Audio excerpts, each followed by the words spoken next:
Depuis ce matin, le téléphone n'arrête pas de sonner. C'est qu'aujourd'hui, c'est le grand jour. Après 3 mois, les visiteurs peuvent à nouveau venir. Teddy vient de fêter ses 96 ans. Aujourd'hui, ses yeux pétillent un peu plus que d'habitude. Il n'avait plus vu son fils depuis la mi-mars. On avait bien le téléphone, mais comme ça, au moins, on se voit, on fait des choses ensemble, on parle des trucs qu'on doit avoir et pourquoi et comment, etc.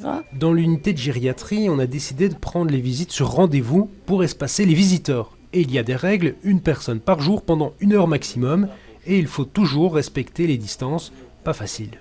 Oui, c'est plus difficile, évidemment, parce qu'on a envie de toucher.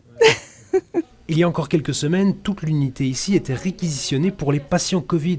Alors la reprise des visites, c'est aussi symbolique. C'est un pas de plus vers le retour à la normale. C'est la visite chez qui ? Madame Leroy. Ah, elle va être toute contente. On sent quand même que les choses reprennent, même si on doit faire attention à plusieurs choses. De toute façon, l'après-Covid, ça ne sera jamais l'avant-Covid, donc on vivra nous tous un peu différemment. Donc les choses reviennent à la normale, mais tout en faisant attention à... En plus des visites, presque toutes les consultations ont aussi repris dans le reste de l'hôpital. Quelques aménagements restent en place, comme les sens de circulation à l'accueil.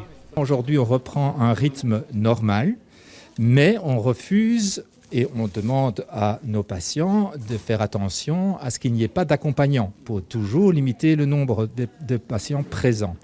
Et on leur demande aussi de venir avec un masque. Au Chirec, il reste une vingtaine de patients Covid au total. Un chiffre en constante diminution qui permet d'envisager la suite avec optimisme et sérénité.